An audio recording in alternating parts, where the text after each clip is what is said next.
Hello everyone, I'm Ankit and you're watching StudyIQ IAS English. In our today's video, we are going to understand what is a Saksham system. This is a system that has been procured recently by the Indian Army. Now the notes that I will be using in this session, in case if you want to download them, you can go to this particular Telegram channel. And while you're at it or while you're downloading them, please do not forget to subscribe to the channel also. Okay, so let us start our today's discussion by understanding the basics. Now, if you can recall, few months back during Operation Sindoor, both India and Pakistan increasingly relied on these unmanned aerial systems, popularly called as drones, as a method of offense against the other party. And this kind of a warfare is also quite frequent in the other regions of the world, be it warfare between Israel and Hamas, be it warfare between Azerbaijan and Armenia, or between Russia and Ukraine. So why are we procuring another anti-drone system? That is a big question. So let us start our today's discussion. Now the context of this discussion is that the Indian Army recently has procured an indigenously designed and developed Saksham anti-drone system. So before understanding the features of this system, it is very essential for us to understand that despite having other kind of anti-aircraft systems like S-400, which is of Russian origin, Akash missile system, which is of Indian origin, despite having these anti-aircraft and air defense systems, why are we going to procure another anti-drone system? That becomes very important for us to understand. So let us first understand why are we procuring another anti-aircraft or anti-drone missile system. Now, first is the operational lessons. Now, after any kind of conflict, after any kind of war, any professional armed forces like the Indian Armed Forces would go back on the drawing table. They would understand what were the areas where they performed well during the conflict, and they would also analyze what were the regions or certain shortcomings that they faced during this conflict. And while doing so, it becomes very essential for us to understand what we could have done differently during Operation Sindoor, right? Now, the reason why we have developed and procured Saksham system came from the learnings of Operation Sindoor. Now, during Operation Sindoor, drones which originated from Pakistan entered in residential areas, entered into military bases quite effectively. And this brought our attention towards the gaps that exists in India's air defense system, be it detecting these drones, be it responding or even destroying these drones, right? In addition to that, in battlefield, you need to understand armies also plan what if they have to do an offensive and go inside the Pakistani territory. So in that case, your infantry divisions would become vulnerable to your enemy drones. So these enemy drones, they might attack your infantry formations at any time during a war. So during a war, an infantry division or the armed forces would also plan how to defend their infantry divisions, and there a decentralized drone system like the Saksham system would be quite effective. So this is the learning that we have gotten from Operation Sindoor, that our ability to detect smaller enemy drones is not very watertight. Similarly, what if we have to conduct an offensive on Pakistan or on China in later date? So we need also to have the ability for our infantry divisions to stay immune from the attacks which might be conducted by enemy drones. So this is the first requirement. The second requirement comes in terms of abilities of the existing air defense system to detect and counter the drones. Now you need to understand the traditional surface to air missile systems like the S-400 or the Akash.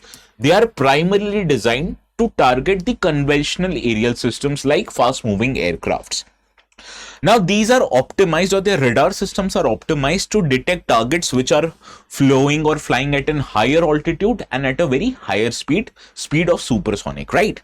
So these are the traditional SAM systems. Now these traditional SAM systems are not very effective when it comes to detecting and countering drone systems, because for drones you need to have the altitude, or you need to have the optimization of the air defense system to be done such that it is able to target small, slow moving, low altitude threats which might have a very small radar cross sections. Now compare the sizes of conventional fighter aircrafts and drone systems. Drones are very smaller in nature, so you need to have a specialized air defense system which can counter drones. So that is why Saksham was developed. Another reason was the speed, numbers and the swarm threats which might lead to attacks done by drones can be quite destructive. First of all, drones, they don't attack individually. There is also possibility that drones might try to overwhelm the existing air defense systems by forming what is known as swarm numbers. Swarm numbers are tens and hundreds of drones when they're moving towards an enemy target, right? Now, these are quite unpredictable in nature. So when you engage your traditional surface to air missile systems in order to destroy these swarms of drone, it might first lead to overwhelm of your air defense system. Even in the case if your air defense system is able to counter all the drones effectively, the economics associated by firing $1 million missile to destroy 1,000 rupees or 1,00,000 rupees drone is not very well versed, right?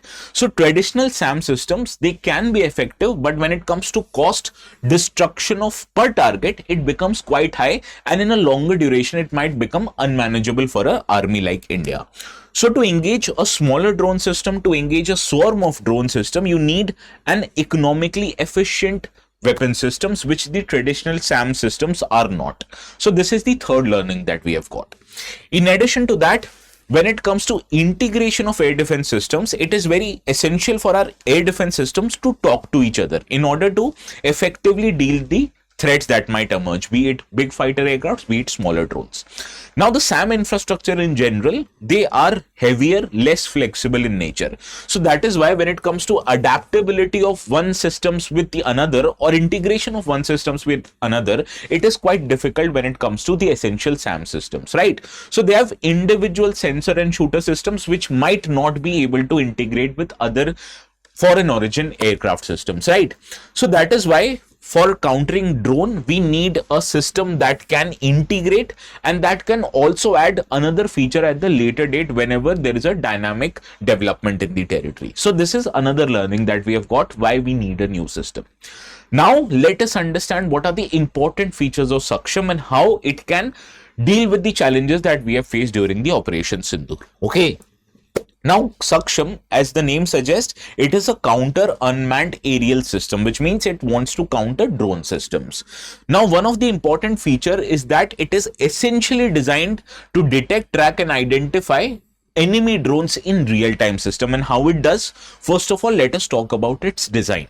Now, it follows a modular design which is scalable in nature, and it follows what is known as open architecture, meaning that later date, if the army or the armed forces want, they can add newer sensors, newer upgrades with the times of evolving technology. So when it is a modular and scalable system, it allows for future upgradation of systems which might not be possible in the cases of traditional surface to air missile systems. And as far as companies is concerned, it has been developed by Bharat Electronics Limited, which is a public sector enterprising, in addition or in active collaboration with the Indian Army.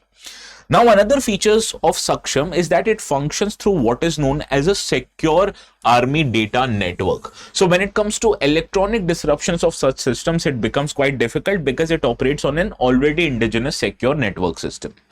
Similarly, it offers a unified recognized battlefield picture. Now, the kind of ability for this drone system to scan the battlefield and ability to detect each and every, even a smallest of possible drone, is quite high. It can detect targets extending an altitude to up to 10,000 feet above ground, and therefore it can deal away with the shortcomings that is associated with traditional SAM systems. I told you, traditional SAM systems are basically meant to detect targets which are flying higher above the air at the altitudes of 30-40,000 feet. But when it came to detecting targets which are flying at a lower altitude, lower than 10,000 feet, they were not very well versed, right? So this is what it deals with. Similarly, it integrates other enemy systems. It integrates other sensor systems, for example, radar, electrical, optical sensors and detection systems. So when it comes to optimization of this system, this is much more optimized as compared to the traditional SAM systems. In addition to that, drones, as I've told you, they require specialized, integrated and real-time systems. Now, traditional SAM systems, they although detect the targets autonomously, but when it comes to destruction of these targets or response to these targets, these are done by soldiers, right? So you can't do that with cases of drone. But as I told you, drones attack can be quite intensive, can be quite overwhelming. So you need a system that can detect and respond to the targets autonomously. And here comes the use of AI driven threat analysis, and therefore Saksham system employs AI driven threat analysis, which makes the system faster, automated, and therefore can be quite effective when it comes to dealing with swarms of drones. Also, it is coordinated, or it is capable of destroying the targets both through soft and hard measures. For example, it uses jamming and spoofing systems, which reduces the cost of per destruction of targets, which is very essential when the war stretches for a longer duration. And in order to deal with more threatening targets, it also uses hard kill measures like kinetic destruction, like the use of lasers and missile systems, right? So as it has a capability of using soft and hard measures to destroy the target, I told you it would be cost effective, which is quite a lot cost effectiveness as compared to traditional SAM systems. So these are the features of Saksham that we were talking about. Now, before solving the PYQs, let me tell you something. We at StudyIQ, we have come up with long-term batches, especially for students who are looking to give exams in the year 2027 or in 28. So if you're planning for long-term batches, ours is a very good option for you. Here we provide you integrated learning, mock test, residential programs, everything is available.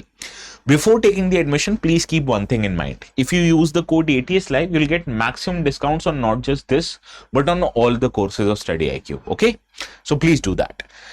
Now let us try to solve the questions that have appeared in UPSC. We have taken 2 questions. Consider the following activities: spraying pesticides on a crop field, inspecting craters and active volcanoes, and collecting breath samples from sprouting veins for DNA analysis. At the present level of technology in 2020, which of the following activities can be successfully carried out by drones? It is quite easy question. Option D is the right answer, because all these 3 can be done by drones.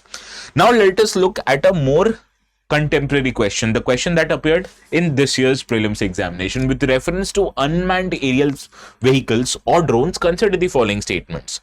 All the type of UAVs can do vertical landing. Some UAVs or most of the UAVs can do vertical landing. Can all do it? No. All types of UAVs can do automated hovering. Many of the UAVs are have the ability to do automated hovering, but some UAVs don't. They can fly like an aircraft. So second is incorrect. All types of UNVs can use battery only as a source of power supply. Not all. Some UAVs like Predator drones, they use conventional systems like the ATF to fly, right? So these are all these 3 statements in some cases can be true, but as these statements are absolute statements, it talks about all types of UAVs, the answer is incorrect. So all these 3 statements are incorrect, and how many of the above are correct? None of the above are correct, so option D is the right answer.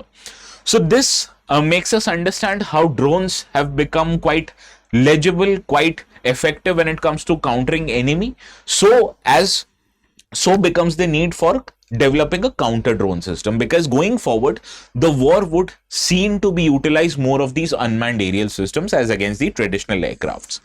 So this was all for today's discussion. If you want to download the notes, you can go to this particular Telegram channel and download it. If you have problems in finding it, this is the QR code, you can scan also. We'll see each other again. Please have a very good day.